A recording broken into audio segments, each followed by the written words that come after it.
नमस्कार दोस्तों, बायोलॉजी के कुछ कॉम्पिटिटिव एग्जाम के कुछ क्वेश्चन देखेंगे जो हर एग्जाम में कई बार पूछे गए हैं। तो चलिए शुरू करते हैं। Name the largest bone in human body. Human body में जो लार्जेस्ट बोन होता है वो कौन सा होता है? तो होता है गाइस फीमर, जो हमारे थाई में होता है, यानी ये जो पैर का जो थाई होता है इसमें सबसे लार्जेस्ट बोन जो है वो होता है। ठीक है, नेक्स्ट क्वेश्चन देखते हैं। Name the smallest muscle in human body.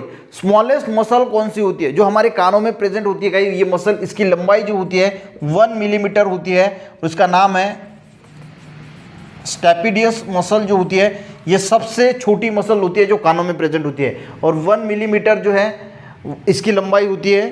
ये भी आपको जो है वो ध्यान रखना है। ठीक है, नेक्स्ट क्वेश्चन देखते हैं। What is the semi circular area in nail cord. देखिए, ये हमारा नाखून होता है।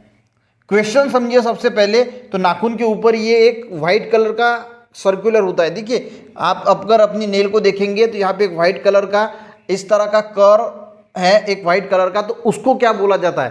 क्वेश्चन समझ में आया? What is the semi circular area of nail cord, तो उसको बोला जाता है गाइस लूनुला।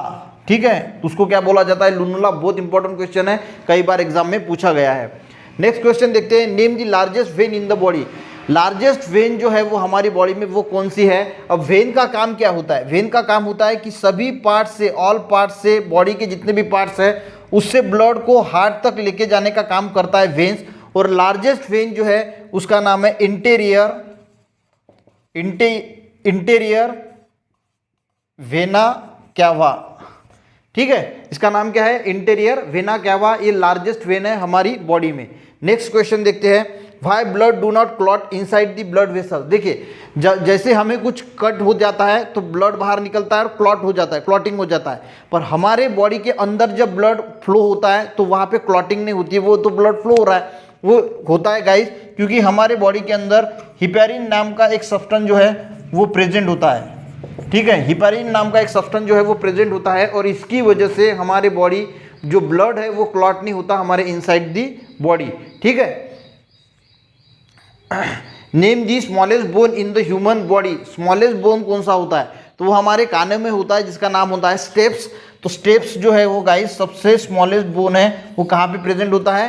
तो वो होता है हमारे कानों में। चलिए गाइस, नेक्स्ट क्वेश्चन देखते हैं। In human body which organ has the maximum power of regeneration.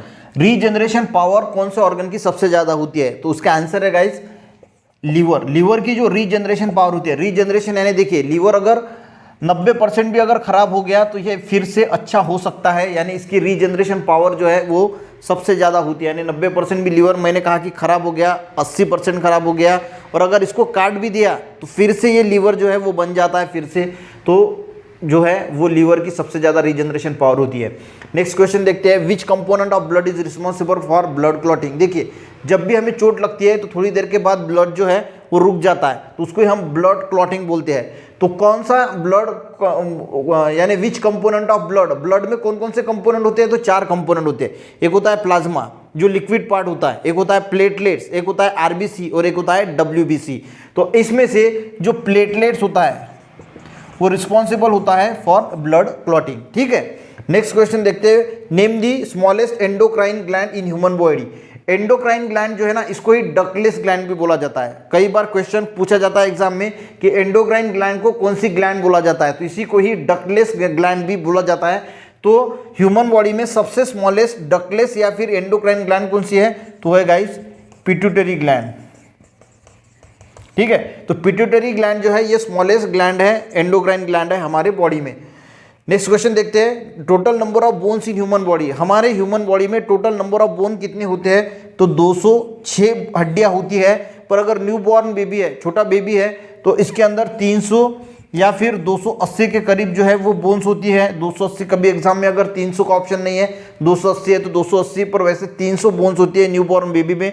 जैसे जैसे बच्चा बड़ा होता है तो कुछ हड्डियां जुड़ के लास्ट में सिर्फ 206 हड्डियां जो है वो हो जाती है। तो number of bones in human body में अगर पूछा जाता है 206, और न्यूबॉर्न बेबी में पूछा जाता है तो 300 हड्डियां जो है वो इसमें होती है। नेक्स्ट क्वेश्चन देखते हैं। What is the number of chromosome in human cells.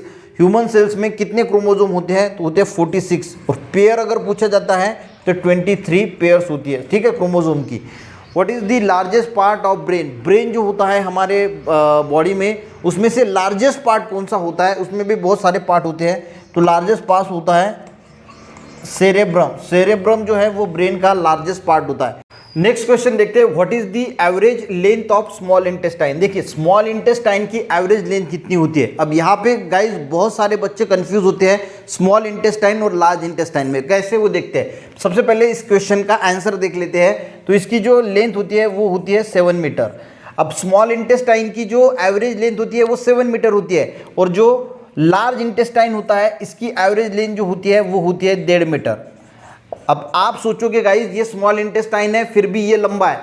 Question पूछा जाता है कि स्मॉल इंटेस्टाइन और लार्ज इंटेस्टाइन में किसकी लेंथ सबसे बड़ी होती है, तो आपको इसका आंसर सही देना है कि स्मॉल इंटेस्टाइन बड़ा होता है लेंथ में।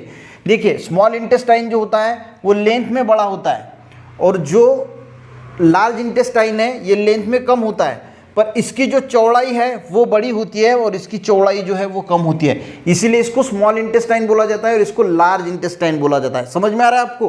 तो small average length of small intestine कितनी है? 7 मीटर, पर ये इसकी चौड़ाई जो है वो कम होती है स्मॉल इंटेस्टाइन की। और what is the average length of large intestine? तो इसकी होती है 1.5 मीटर, पर इसकी जो चौड़ाई होती है वो बड़ी होती है। समझ में आ गया? वो which test helpful in diagnosis of cancer? Cancer जो होता है इसको डायग्नोसिस करने के लिए कौन सी टेस्ट होती है? तो टेस्ट होती है गाइज बायोप्सी। अब बायोप्सी यानी क्या होता है? कौन से भी ऑर्गन का जो टिश्यू होता है उसको निकाला जाता है, रिमूव किया जाता है और उसको फिर चेक करने के लिए भेजा जाता है, तो उसको बोला जाता है बायोप्सी। तो ये जो बायोप्सी होती है ये डायग्नोसिस की जाती है इससे कैंसर है कि नहीं है। नेक्स्ट क्वेश्चन देखते हैं, colour of I depend upon which pigment present in? देखिए तो कौन सा पिगमेंट है जिसकी वजह से जो आई का कलर है वो डिपेंड्स होता है। तो देखिए हर एक की आंखों का कलर अलग अलग होता है, किसकी आंखों का कलर काला होता है, किसी का भूरा होता है। तो ये जो होता है वो होता है ड्यू टू आइरिस नाम का एक पिगमेंट होता है। इस आइरिस नाम के पिगमेंट की वजह से जो आई का कलर है ये डिपेंड होता है, आइज का colour. Name of the largest WBC यानी व्हाइट ब्लड कार्पोसेल्स? व्हाइट ब्लड कार्पोसेल्स में लार्जेस्ट जो है इसमें कंपोनेंट होता है वो कौन सा होता है? तो होता है मोनोसाइट। जो WBC है गाइज इसका काम क्या होता है? ये गार्ड की तरह काम करते हैं, यानी हमारे बॉडी में जो इम्यून सिस्टम का काम करते हैं, तो ये व्हाइट ब्लड कार्पोसेल्स होते हैं और इसमें लार्जेस्ट सबसे व्हाइट ब्लड सेल्स में मोनोसाइट होता है। चलिए नेक्स्ट क्वेश्चन देखते हैं, our teeth and bones are made of which element? हमारे जो बोन्स होते हैं एंड टीथ होते हैं वो कैल्शियम से तो बने होते हैं, ये तो सबको पता है, पर गाइज इसमें भी स्पेशलाइज यानी कौन सा एलिमेंट होता है जो बना होता यानी जो रिस्पॉन्सिबल होता है बोन्स एंड टीथ के लिए? तो इसका सही जवाब है गाइस ट्राई कैल्शियम फॉस्फेट। सिर्फ कैल्शियम नहीं तो ट्राई कैल्शियम फॉस्फेट, ये आपको अभी ध्यान में रखना है। कई बार एग्जाम में क्वेश्चन पूछा जाता है, तो ट्राई कैल्शियम फॉस्फेट से हमारे टीथ और बोन बने होते हैं। इसका फॉर्मूला भी आपको पता होना चाहिए, Ca3PO4/2 ये इसका फॉर्मूला है। ये फॉर्मूला भी कई बार एग्जाम में पूछा जाता है। तो ट्राई कैल्शियम फॉस्फेट से हमारे टीथ और बोन जो है वो बने होते हैं। नेक्स्ट क्वेश्चन देखते हैं, transport of oxygen in human body? हमारे बॉडी में जो ऑक्सीजन का ट्रांसपोर्ट होता है वो किससे होता है? तो सिंपल है गाइस, वो किससे होता है? वो होता है ब्लड में। ब्लड में 4 कंपोनेंट होते हैं, मैंने पहले ही बताया, प्लाज्मा, प्लेटलेट्स, आरबीसी और WBC। What is the life span of RBC? ये जो रेड ब्लड कार्पोसेल्स है, रेड ब्लड सेल्स है, इसका लाइफ स्पैन कितना होता है? तो जनरली होता है 110 से 120 डेज का जो है ये इसका लाइफ स्पैन होता है।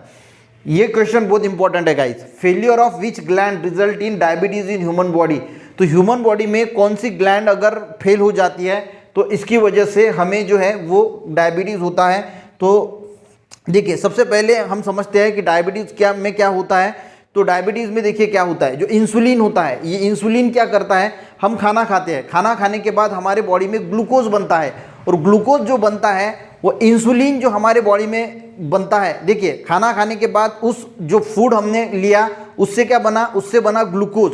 और जो हमारी ग्लैंड होती है एक, जिसका नाम होता है पैंक्रियास, तो ये पैंक्रियास क्या करती है, इंसुलिन बनाती है, और उस इंसुलिन का काम होता है कि इस ग्लूकोज को लेके जाए और हर सेल तक पहुंचाए। ये इंसुलिन का काम होता है। पर अगर ये ग्लैंड फेल हो गई, यानी ये जो इसका सही जवाब क्या है, पैंक्रियास।